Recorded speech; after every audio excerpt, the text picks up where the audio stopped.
Okay, so greetings to all the viewers of this particular video, which was actually a meeting for the CK Aid and Assistance group members.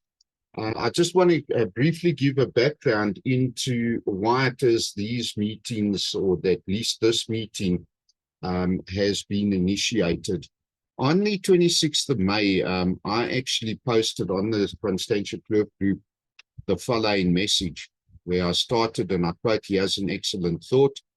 Firstly, I must say that as the Director of Disaster Relief CERT NGO, it is not in our purview to actually get involved in matters such as this. However, we can make suggestions that are to the benefit of the communities, especially when we start discussions regarding disaster risk reduction. P.S. This will be elaborated on in later discussions as the 2030 deadline approaches at a rapid rate. Not only are governments, but society as a whole required to begin meeting the outlined objectives as set out in the Sendai framework. So that there is actually based on disaster risk reduction as a whole. And this is what led me to in actual fact, forming the CK Aid and Assistance Group. Also, as a resident, I'll continue my quote, also as a resident of Constantia Kloof, I am free, well, according to the Republic of South Africa Constitution, to voice my opinion as determined by the rights of freedom of expression granted in our Bill of Rights. So I just need to separate myself from the directorship of the NGO. We need to acknowledge a few facts regarding the issue in and around Constantia Kloof area and Ward 89 in particular, as I continue with my quote of the message of 26 May.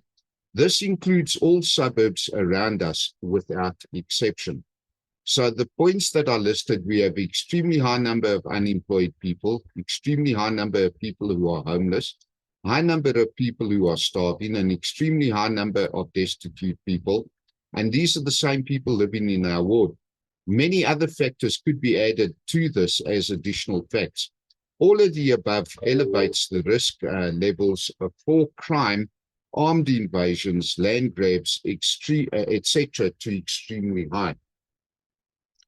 So this is now basically why I put together the CK Aid and Assistance Group, because I said further that the risk mentioned above, when reaching levels where the authorities are no longer able to cope with the harm caused, are categorized as man-made and could even be classified as a man-made disaster in terms of the disaster risk reduction and disaster relief efforts. It is on this basis that I propose the following for all residents of the ward, and especially the paying members of, or which are members of, any residents associations and all other NGOs or CBOs, being community-based organizations in this area, if any, to implement the following plan concept. Note, I say concept, as it would be up to the association or organization members to build a plan in finer detail. That's something I'm not going to do, and I'm not going to do it as disaster relief CERT. So the broad overview, continuing with the quote, the broad overview is to lower the risk of high crime by identifying the areas where homeless people are living, and then determine the number of people who are affected and residing in the areas, establish the age groups with specific reference to the children and elderly, and especially those who might require medicament and healthcare, build a rapport at least with the affected people, and educate them on whatever level is required to lower the security risk, etc. PS, I'd go so far as to say that the security response officers could even assist in providing basic health and welfare checks on these areas. All right, so basically the discussion regarding the response, security service providers, etc., we can move that over to the CK CERT Security Disaster Planning Group for further discussion. Now, basically, the reason that I'm doing this introduction to the video is that because during the initial stages of the meeting, I actually gave a very brief, well, not brief, it was rather detailed explanation of who we are as Disaster Relief CERT, and basically where this ties in with the CK aid and assistance group concept, thought process, etc., in an indirect manner, and the overall impact that all of this can have on us as a community. And therefore, it is advisable that the viewers of this video, in actual fact, look for the suggestions and recommendations that were made, and to take those ideas and to expand on them and try and develop a completely new sort of method of operation or whatever moving forward. So please don't be distracted by the fact that it was an hour-long meeting. I do believe I provided a fair bit of information with regards to the thought process, what can be done, what can't be done. And it has to be a plan that starts with the community, is managed by the community, and it's up to you guys to, in actual fact, see what it is that we can, in actual fact, do. So on that note, thank you very much. And yeah, I look forward to seeing what develops out of all of this. Cheers. I'm out. Okay, unmute microphones. Let's quickly do a test with those of you that are up here. I'll start at the bottom. Not because he's the prettiest, he's probably the ugliest, but anyway, Ralph, unmute. How's it, Chad? How are you? Hey, well, and you, dude? Not too bad, eh? Good. Are you back in the land of the living, or where are you? Still in Botswana. Okay, well, you know. Work at work. Good stuff. Hello, BT.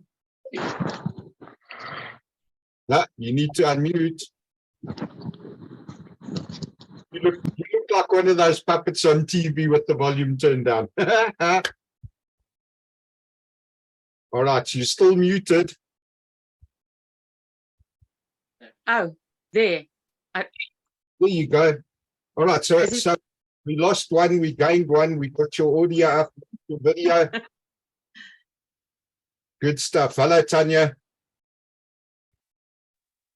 Oh dear, I've got a lot of puppets on the string tonight. Tanya, you have to unmute as well. Just state, this is why every Zoom meeting, I give everybody the opportunity to go and explore their screen. I think it's in, where's it, the top left? BT, speak it out loud so we can hear it.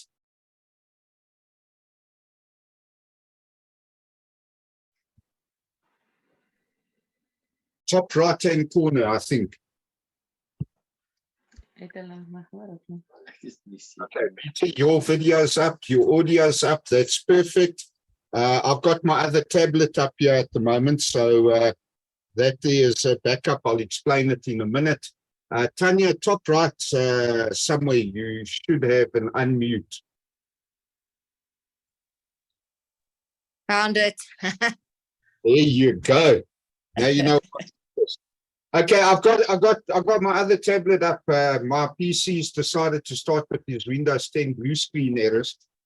And then everybody sits there in limbo while I have to reboot my PC. So at least this way I can just read the tablet if I need to.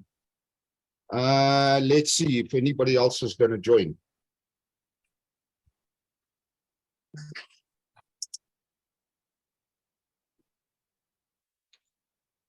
Otherwise, we just got to get the conversation going and start getting people to have an understanding of ultimately what the thought process is. Look, I will make this video recording available at some stage, that the other people on could, in actual fact, maybe just log on to me and catch up on what we do. We've got to start the conversation. I think that's the big thing.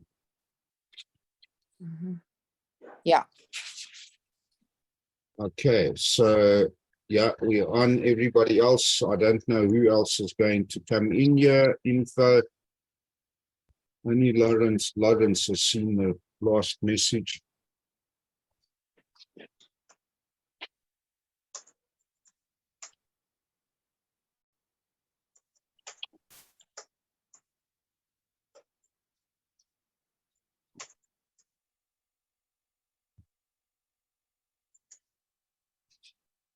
Look, we'll give it another 2 minutes and then we can kick off that. No problem.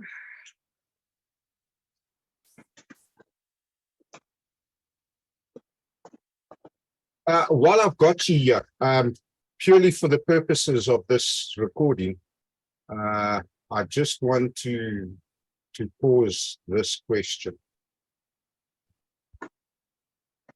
Okay, there we go. All right, good evening, ladies and gents. Thanks very much for joining our first CK Aid and Assistance Zoom meeting. I think that for the benefit of everybody else that hasn't joined in yet, you know, people are seriously skeptical about everything that's happening. And a lot of people don't understand where I'm coming from or what my background is. And I'm not going to go into a lot of detail on my background, but there are a lot of new members on the group, not only the Constantia Kloof and Surrounds group, but also the CK Aid and Assistance group that don't actually know about my background. So just very, very briefly, I was trained by the International Committee of the Red Cross in disaster relief and management during my second tenure with SARCS, SA Red Cross Society, where I held the position of operations manager. And I was responsible for all the relief operations and other activities. And when I say other activities, I'm referring to various other aspects of the operational side, overseeing training of the general public in first aid, overseeing the mining first aid training, which was actually my portfolio, the first 3-year stint that I did with SA Red Cross as the assistant coordinator manpower and training. I also oversaw all of the 700 volunteers in a direct yet indirect manner. They did have their own particular structure that they, in actual fact, followed. And of course, we had 40 community organizers or COs that were deployed in teams of 2 throughout the various townships in Southern Transvaal, or what was known as the Southern Transvaal region. In addition to that, besides doing general first aid and advanced first aid, I progressed on to silver and gold.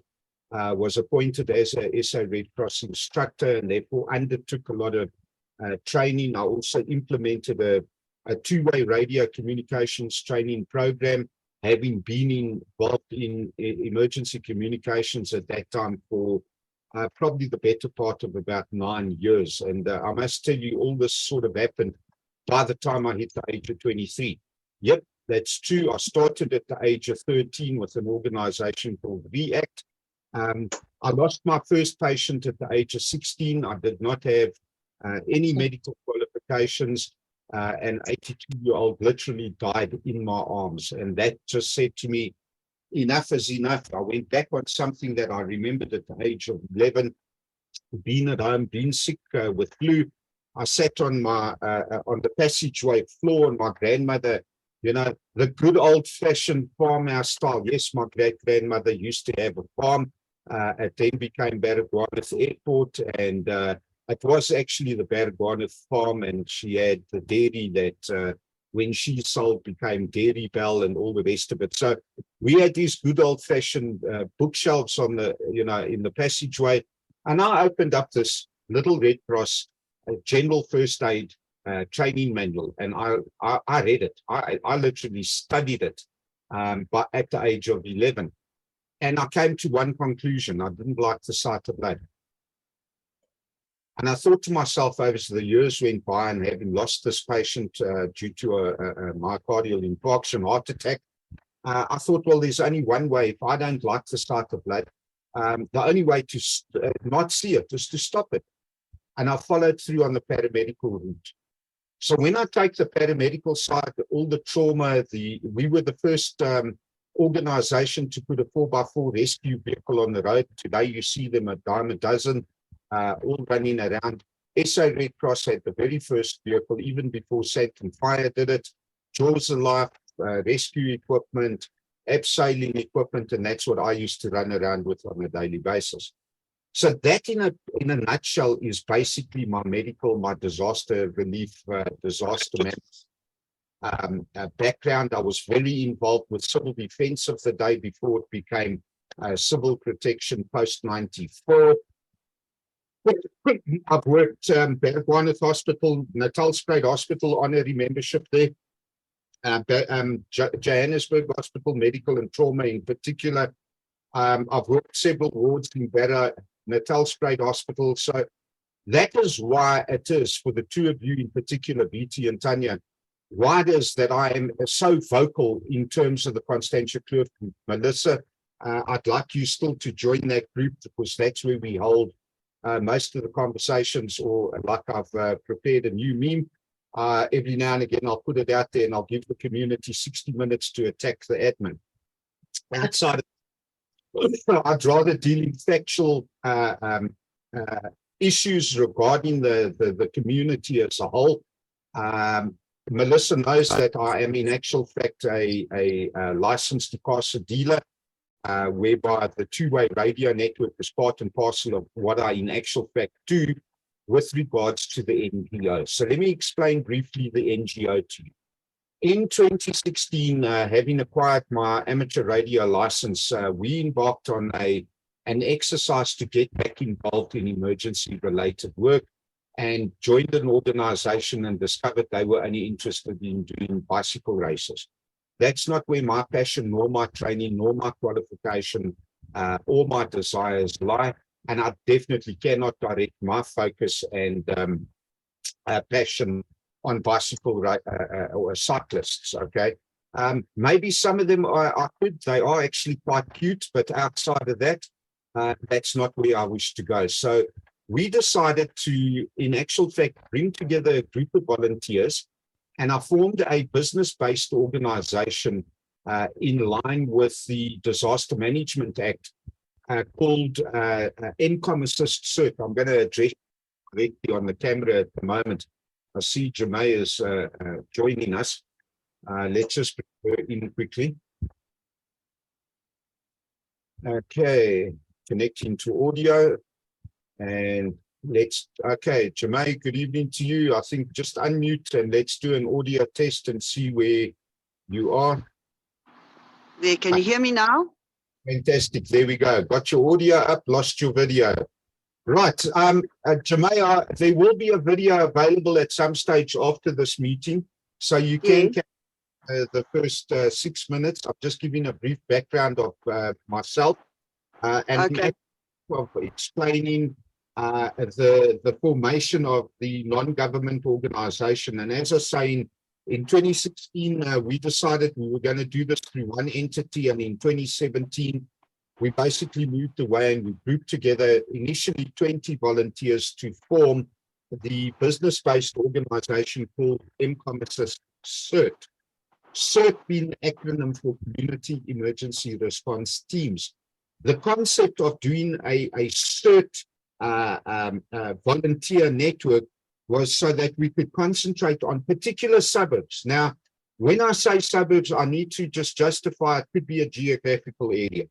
So the first 10 volunteers that came up basically were responsible for the western side of Johannesburg.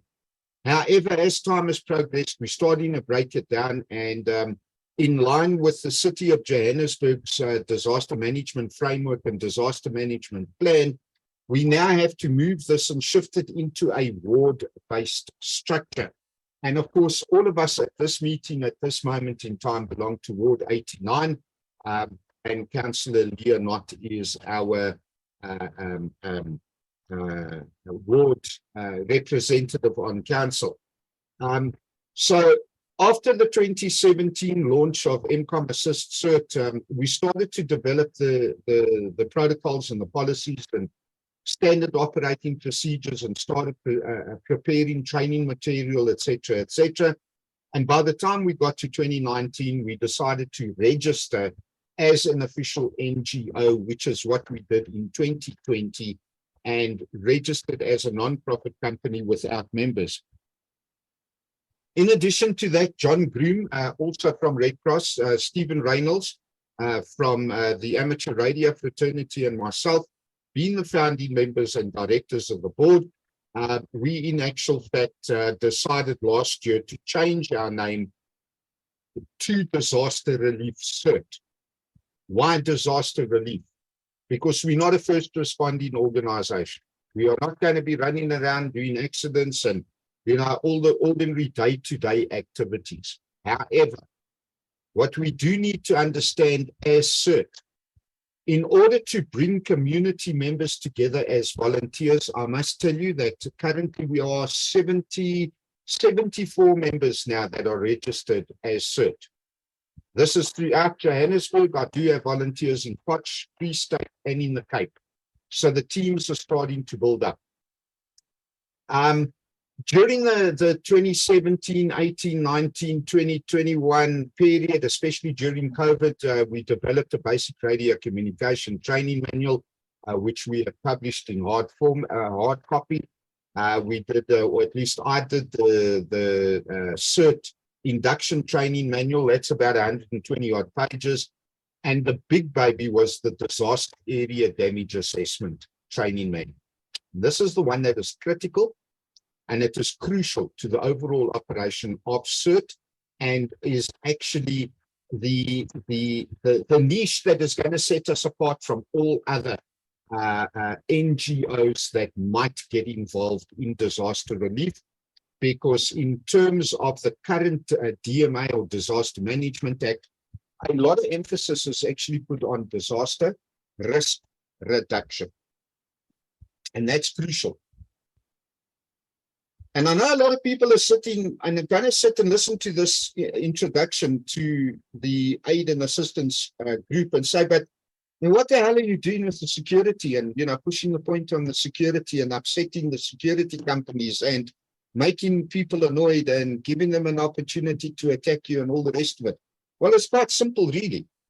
Firstly, I have to consider our volunteers' lives first and foremost during the times of a disaster. How do we, in actual fact, secure their safety? In order to do that, I need two components.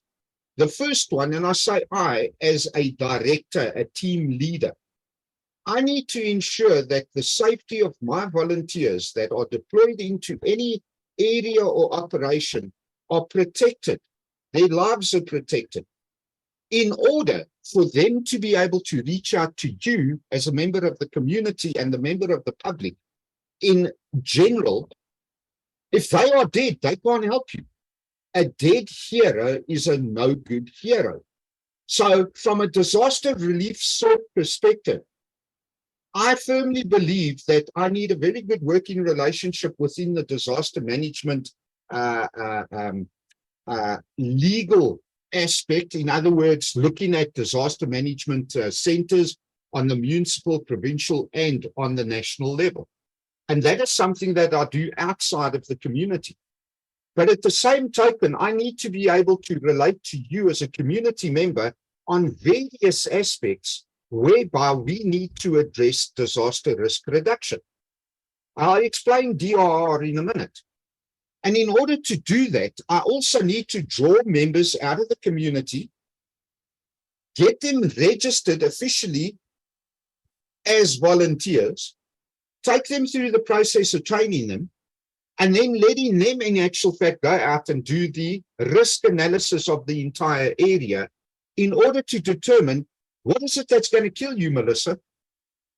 Or Ralph, what have we got here in Constantia Kloof that can kill you? Or Tanya, what have we got here that is going to harm you or your family? Am I going to play the sympathy card? Absolutely, because that is what disaster management is all about. It is there to reduce the risk of loss of life and damage to property. To do that, I can't do it on my own. I'm not Superman or Superwoman, or I don't have, or I shouldn't say I'm not Superwoman. Gee, I hope I'm not. I don't have a Superwoman on the team.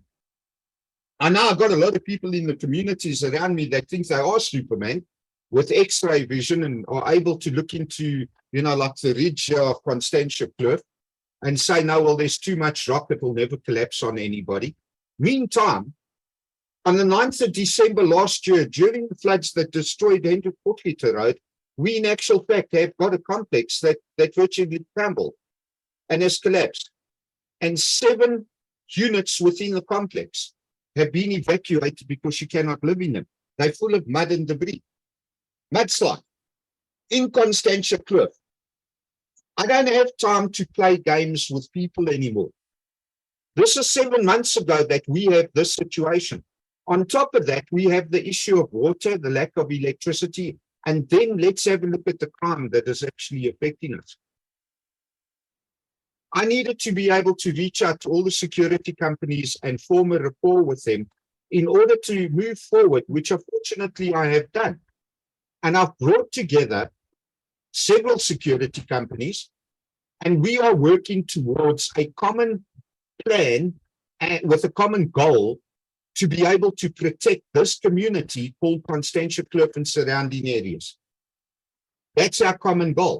And it was on this basis that on the 26th of May, because of the conversation that was taking place with suspicious activity, suspicious vehicles, suspicious people, I sat here and I prayed about this, and the Lord said to me, hang on a second, take your training and have a look at it. Why do we have crime? Why do we have people that are currently residing at Golf Club Terrace Tower, the Water Constantia Tower? Why have we got people on the Kloofendal, above the Kloofendal area on the ridge and on the ridge line? Why have we got people down at Wilkerud that we know of? What areas here have got homeless or destitute people? They are not only destitute, they're actually desperate.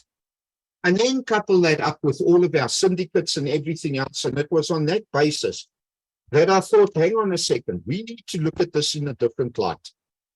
We need to, as a community, identify where these people are, who these people are, find out what their needs actually are, and then have a look to see how we're going to address the needs.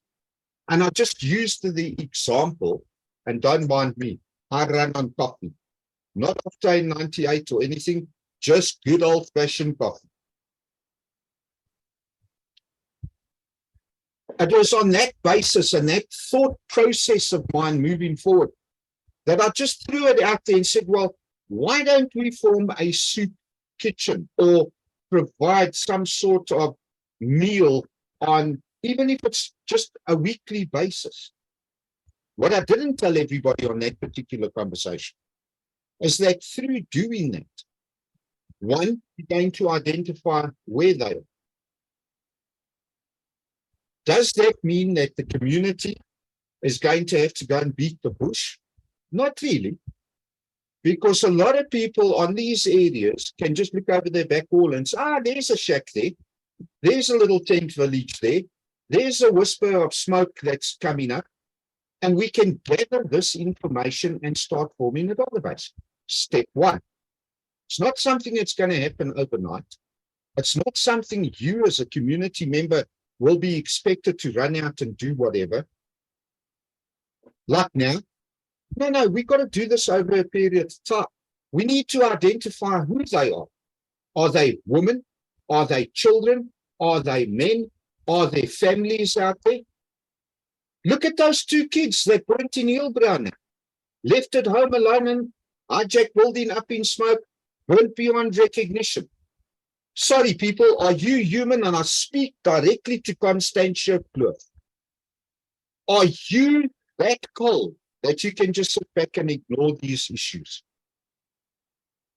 Because if you are, then you don't belong on our groups. Not on the disaster relief cert groups. We need to find these people. We need to find out who they are. We need to identify their needs.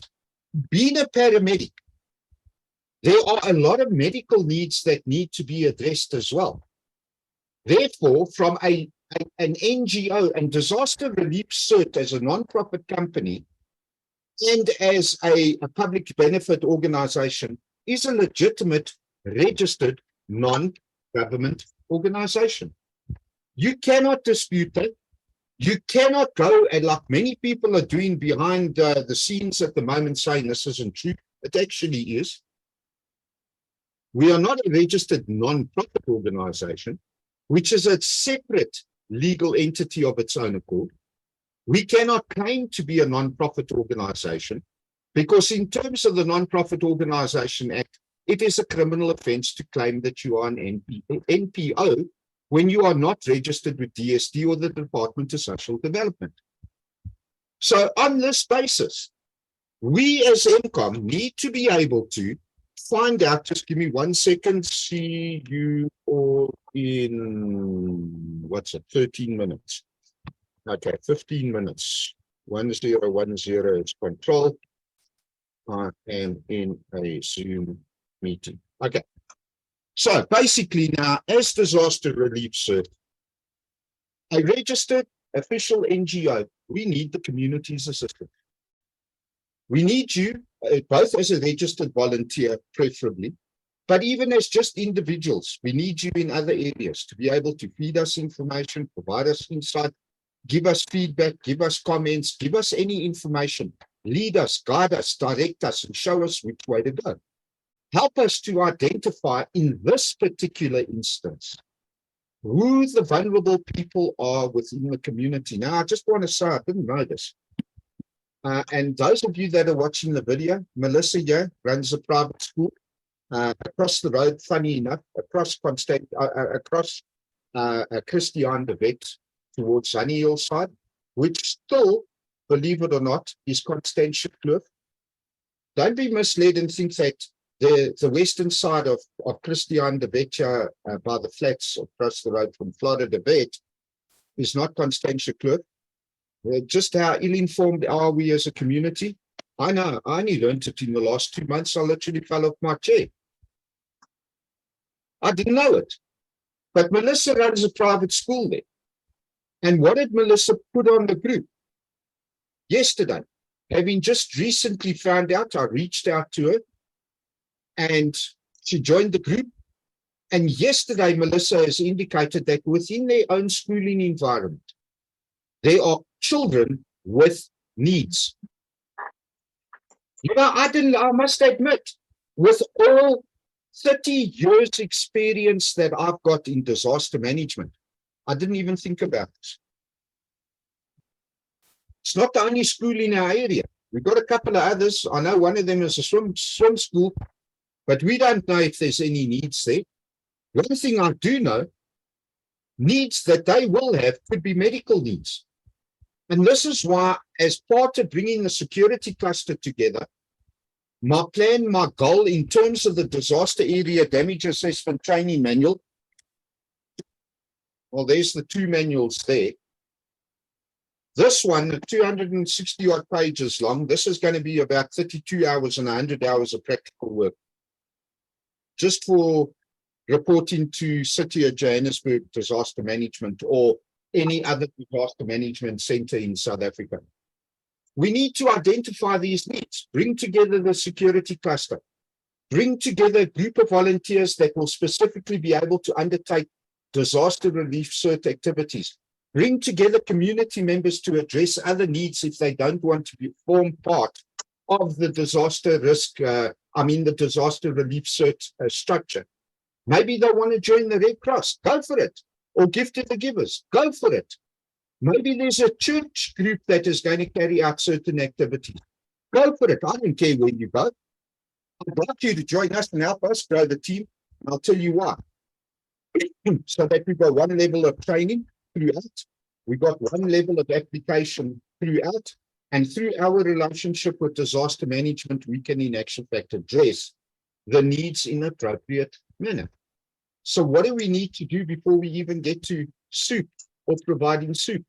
We need to know where, we need to know how many, we need to know what their needs are, we need to know how are we going to feed these people securely. And for how long?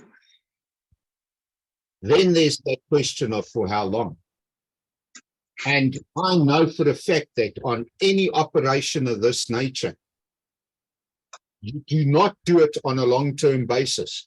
Yes, a lot of people, again, and I don't shoot them down in flames in any way. It is of major concern. It is a valid and a vital question, but I can't give you the answer on it. Not now. And if anyone comes to me and says, this is categorically the answer, I'm going to tell you, You don't know what you're doing. You're going to kill us all. Maybe you should just rather stay at home and remain as a keyboard warrior.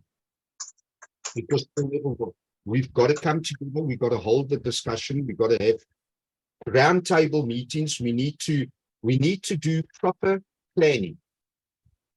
Just to give you an example, and I'm not only talking to those that are present tonight, but to those that did not attend. To give you an example, when we know where they are, who they are, what their needs are, maybe we're not going to do the soup kitchen up front. Just stop and think about that for a minute. We might not even do that up front. What we might in actual fact do, not only in terms of the destitute in and around the open areas, the velds, the ridges, and all the rest of it, but through, like, yeah, Melissa's got a need. There's a chance that then maybe we should put it out on the group, guys. We need to be able to discreetly provide for the needs of those kids of Melissa's.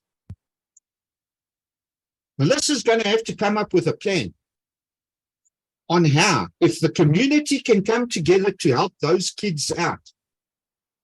You know, I know that the government schools is feeding programs and everything else, and Melissa's got to come to the party and discuss it with us. Because if Melissa doesn't discuss it, the rest of us don't know about it. If the rest of us don't know about it, us on the aid and assistance group, we can't reach out to the other community or reach out to other businesses and ask them for assistance. Miri, I know, has already done an appeal letter. Her and I discussed it privately.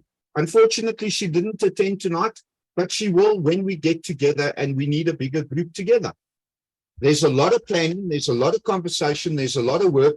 And once we know where these people are outside of the school environment, for all we know, the best solution will be to involve, I see Harry's joining us from Emergency Control SA. Let's bring him in quickly.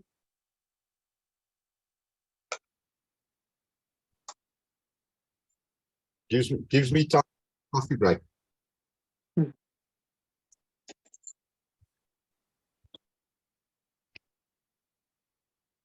All right, let's get this audio of Harry. Just unmute Harry. Right, audio check, Harry. How's it, Chatty? What's this, Harry? Harold? You had me confused. I was trying to figure out who in the world is Harry here by exit. Anyway, ladies, please meet Harry, Harold, from Emergency Control SA, our volunteer firefighting team that is now based on our border. Again, this is, they run their own entity, and without me even knowing about it, they moved in on our border. But fortunately, I'm not like a couple of other organizations stating that you need to get permission and all the rest of it. They're free to do what they like, and I just welcome them on our border because, in all honesty, this is what we need for when the shit hits the fan. We need these guys close by. We need our medical teams close by. Like Health 24 has got their own private ambulance service running here now as well. And then, of course, we've got Netcare based across the road from him. You see, this is the whole purpose of CERT coming together and doing things in the background, not intending to upset others. And when they get offended, they need to be educated or edumacated, and then maybe we'll get things right. Right. So let's go back to our homeless people in the area. One of the biggest challenges we're going to have is to find out where they are. So not a problem. Lawrence Swanepoel, he's our CAA certified licensed drone pilot. He's already agreed. We'll do a drone flight over all of these areas at some point. We'll capture it on video. That's going to help each and every single person on the aid and assistance group to know where they are. Then we need to look at how we're going to do this securely. This is now, Harry here doesn't know about it. So let's just put him one side for a minute. When we got some additional information, I'm going to approach them. Harold is a director of ECSA. I'm going to approach them and ask them to get involved in a further follow-up operation along with the security companies in order for them to get in there and maybe go and do some fire education, because they are the ones that could be burning down our fauna and flora in the area. If they want to, if they are able to. It's also part and parcel of what they could be training their volunteers on. Harold will know what I'm talking about because Harold's been involved with Red Cross, like myself, like John. So we've already got a synergy, and we might just be able to scratch our head and we know what we're trying to say to each other. Yeah, okay, Harold, don't swear at me now. These are the things that we need to look at. When we know what we are dealing with, then we might, as a team, the aid and assistance team, decide, wait, we better bring Councillor Leah Knott in, or any of the other councillors where we've identified this if it's their area, bring in Department of Social Development, bring in JMP, like they did when they cleared the homeless people under the Christian de Wet region on HP, and relocate them. Maybe that's the full extent. I don't know. I cannot give you that answer until each single one of us has come together with a plan, done an assessment of the area, identified the needs, and then put together an actual plan, an operational plan that can be carried out. We need to identify who the key role players are, who the stakeholders are, who's required to do what, when, how to do it, and then we need to put it together and then carry it out. Now just stop and think for a minute. Bloody hell, that's a lot of work. Holy mackerel, that's really a lot of work. Yes, it is. If we've got 10 people living on our mountain area, and those 10 people are responsible for 10 break-ins a month, the financial loss to the community, I don't know, minimum, it's probably about 5K. We, as a community, on the financial side alone, could be losing $500,000 to 10 people.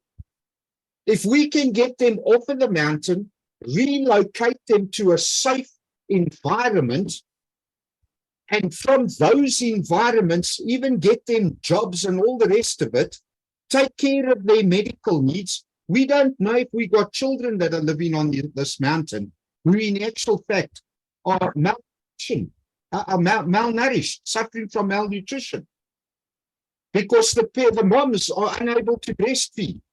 Chances are those kids are going to breastfeed and die simply because of the fact that they are living in such an unclean environment.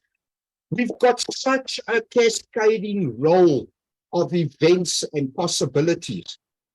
And that's why I wanted the introduction meeting to start off with, to bring this to everybody's attention and to appeal to you guys. Walk away from this meeting tonight, walk away from watching this video. Now, that was a 7-year-old calling in on our two-way radio network that I'm testing.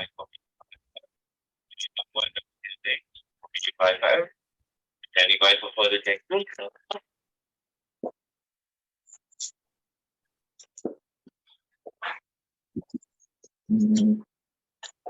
Control, Echo 1, all in order, still in the Zoom meeting, just wanted to check in, over.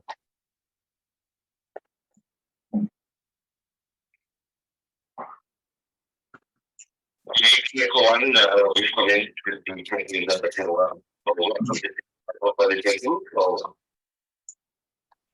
Thank you, Control. Echo 1 is standing by. All right, so I'll turn that down. So these are all the things that I need you guys, the community. It's got to be community-based, community-driven. It's for the benefit of the community. If we got 10 people that are responsible either directly or indirectly towards break-ins within the Constantia Kloof area, and we can resolve that and get them relocated, our community could be benefiting of, I don't know, I'd said 500,000, 500,000, 5,000 rand a break-in. Who knows? It's probably a lot more. But at the very least, if we've reached out on a humanitarian basis to the needy, then that is something each of us can walk away with, knowing there's a good feeling on our hearts. So whichever way we go, we cannot fail. The only way that we can fail now is to do absolutely nothing. And even though I take a lot of flack on the group or groups, I will continue to push. But I also appeal to every person who listens to this to reach out to their neighbors, their street groups, people across the road, the organizations, their churches. CERT has got a church a resources group where I'd like to get all the pastors together. We need counselors. We need a lot of people. We need to look at medical. We got residents in this area of 82 and 92 years of age that are bedridden. We don't know what they need. They are needy. We don't even know if they are being fed. I'm saying let's do a soup kitchen for the guys at Golf Club Terrace Water Tower. Meantime, my next door neighbor could be dying of hunger because she hasn't got food. If it's a she, I don't know who my neighbor is, says the big man. We got a lot of things to do as a community.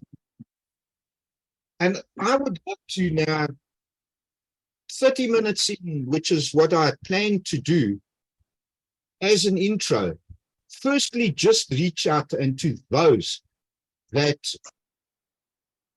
are putting themselves forward, even though you are completely lost in terms of what to do. We've got a lot of professional people that can lead us and guide us in a lot of areas, not just the fire and the medical and emergency management services and disaster risk reduction. We've got a head of department in our group. He is the most qualified person that would oversee all of EXA, Red Cross, disaster relief, CERT operations if he had not retired.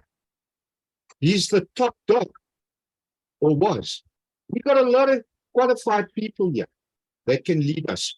So I'd like to say thank you to those that have actually put their foot forward. And now let's move forward and move it from that point onwards. I think what I'm going to do is I'm going to ask Ralph if there's anything that you'd like to add.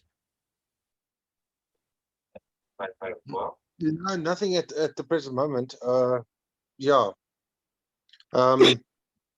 It's one thing I could maybe say is that also we could look into forming a collaboration.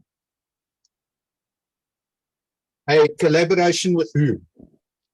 Well, you know, Fani Nadia With that forum. with AfriForum. Yeah, okay. Well, Fani unfortunately has stood down, but I've got to up with Vanis. Will be part and parcel of our conversation, but absolutely, you're 100% correct. None of us can do this on our own. Mm-hmm. Anything else, Ralph? No, nothing from my side. Okay, let's go. Jermaine, is there anything you'd like to put in? I'll tell you why. At 1900, I'll do a net as well. I'm actually expecting Adrian to join us shortly. And while everybody is up tonight, it will probably be about 10 minutes. Perhaps you all stay on board. But for the next 9 minutes, let us have a quick chat on you know what your thoughts are, having heard what I've said. So, Jermaine, do you want to take the floor quickly? Thanks, Chad. Well, you know, it was a good learning for me to understand what everything is about and the objectives. And yeah, I do think that, you know, communities have to pull together, especially in these times, and to try and combat crime and the homeless and replace those people if that is possible. So, you know, then it obviously should then lessen the rate of crime and people wandering around that shouldn't be in the area, etc. And at least they can also get a stomach full of food and very and Uh, move forward.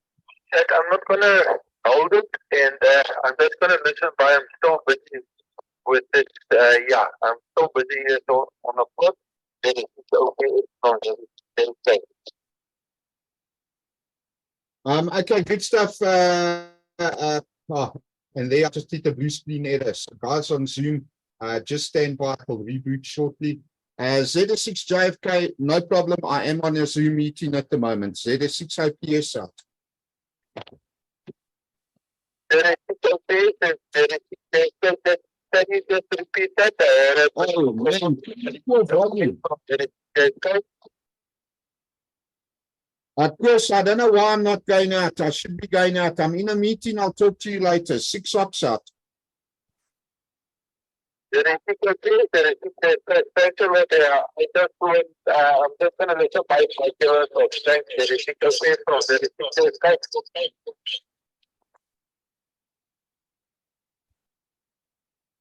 All right, so now I'm waiting for the PC to reboot.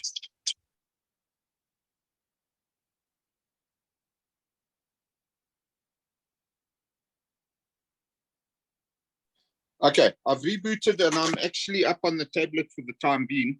Let me see, Jermaine, I did hear what you said, even though I had Kirsty calling on the radio. Yeah, no Let's problem. move on. At least now I know that I am going out from the tablet. Let's move on to Melissa. Melissa, is there anything you'd like to add in the next few minutes? Hi.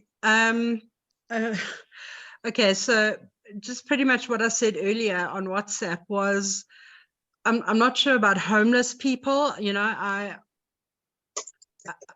my focus, simply because of my job, is all the children that don't have food. It doesn't only include children at my school, but obviously there's a huge need here.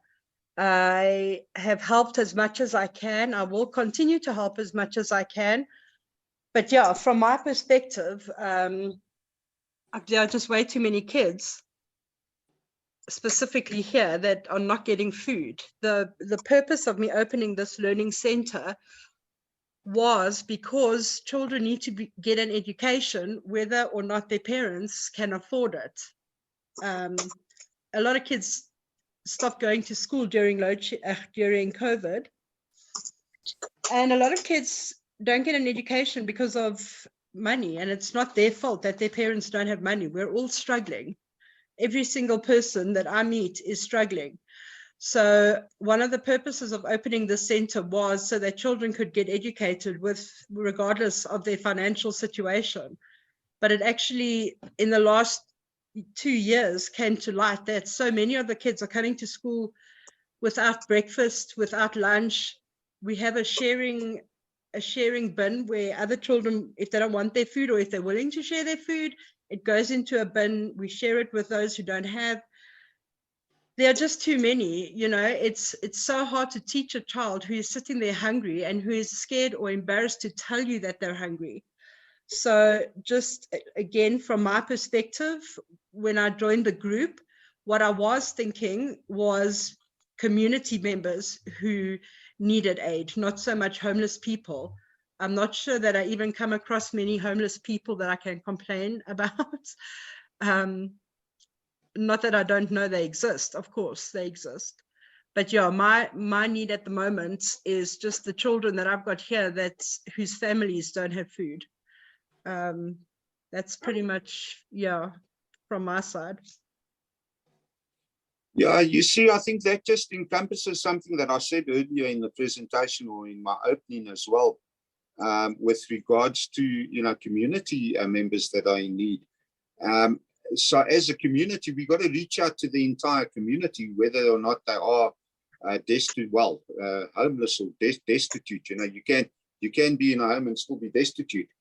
So yeah, there's a lot to think about on that one as well. All right, well, that is something that I think should be considered.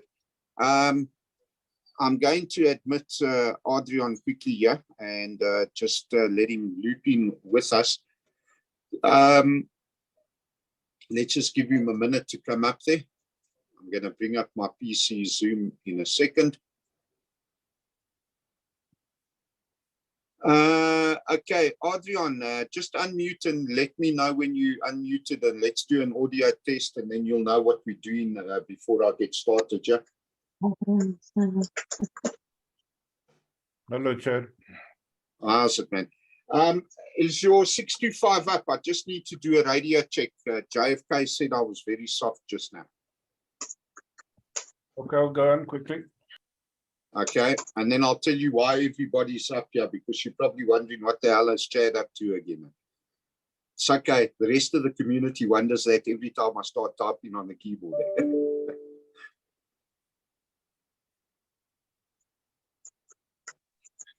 If the rest of the community knows you as long as what I have, Chad, we don't ask those questions any longer.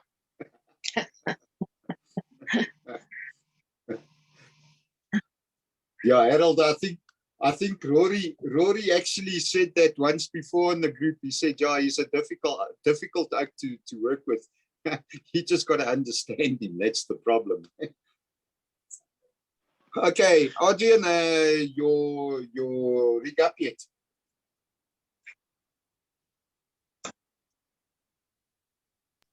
I'm up on 65. All right, 36 SNY, 36 IPS, radio check over.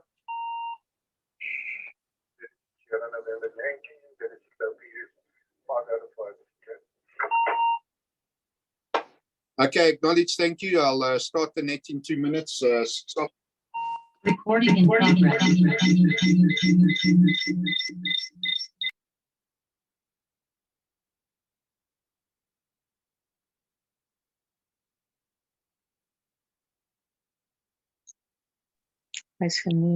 Chad, we can't hear you. There, now you can hear me. Okay, there we go. And of course, I need to drop the volume here as well. Right, so Adrian is one of our executive management members with Disaster Relief Cert.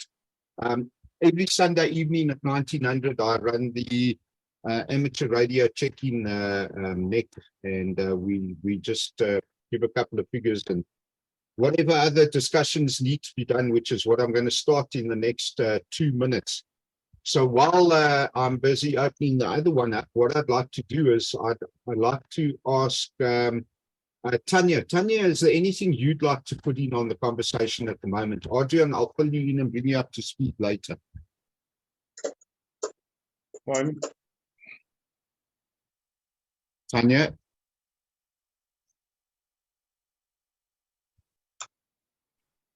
Tanya, you're all muted.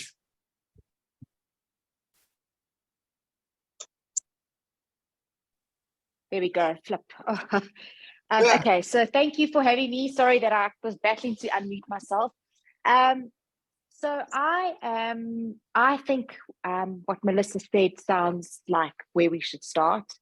I think starting with the kids. If we start with something, at least start, and then who knows how it snowballs into all the other areas, but maybe just starting a collection of bread and jam and butter. Everyone, the community can put it at a central point, and let's start feeding the kids.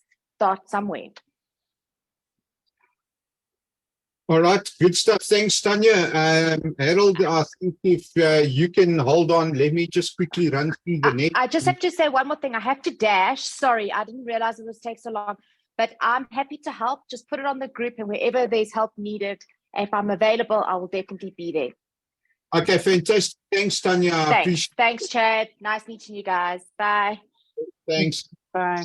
Bye. Chad, myself, I have to dash myself, but Okay. please, I'm willing to get involved, so I'll watch out for any updates coming through on the group. Thanks very much. Good stuff. Harold, anything you want to put in quickly? Yeah, just quickly. I'm just dealing with a fire in Rodekrans as well. I agree with Melissa, and Chad, if you could maybe pass on my details to Melissa. You know, from the days at Red Cross, I think children have always been one of the passions is always having looked after children and things like that. And I also believe that, you know, when you start with children and things like that, not only feeding them, but also upskilling them and things like that, which is where emergency control is looking at starting the cadet program again. We stopped it during COVID because of logistics and things like that. But that's one of the things where we can actually upskill and teach and break the chain in terms of vagrancy and things like that. A lot of people say, you give a person for a fish, you feed them for a day. When you teach them to fish, you feed them for the rest of their life, which is where we are still very, very passionate about, is upskilling and giving the youth the capabilities. But if you could as well, one of the companies that I own, we used to supply about 140,000 meals a month to Westbury and Nuclear and those areas. And it's something my partner and I were actually looking at in the last 2 weeks, is restarting that. So if you could pass on my details through to Melissa, and let's see how we can assist there. But yeah, I've also got a dash because I'm busy dealing with a major veld fire in Roodekraans that I just need to take care of as well. So, but I'll be on the group if anybody needs me. I'm on all the groups. If you ever need us, you can get hold of us at any time. Chad will also put I think Chad has already put our emergency contact details on there for our control room and things. And yeah, we always willing to assist. Oh, Chad, just by the way, we're probably going to be moving from your borders in the next few weeks or so. I've bought a property that I'm moving the base to. So yeah, but we'll still be available whenever anybody needs us. All right, good stuff. Thanks, Harold. I really appreciate it. Melissa, I'll pass the details on and we'll pick it up from there, okay?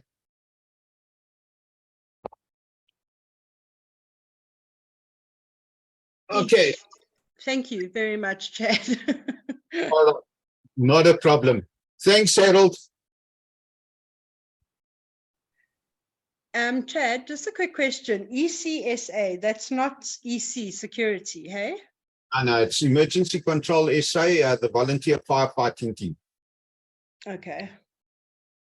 I've actually taken his number off the group and I've saved it, so I'll pop him a WhatsApp. But yeah, thank you. What meeting are you going into now? The amateur radio net, so stick around and you can listen in on it. Not a problem at all. It'd be nice to have you up. No, I won't stay, but I do miss Nick a lot. All right. Cheers, guys. Thank you very much. Thanks, Melissa. Okay, bye. Bye.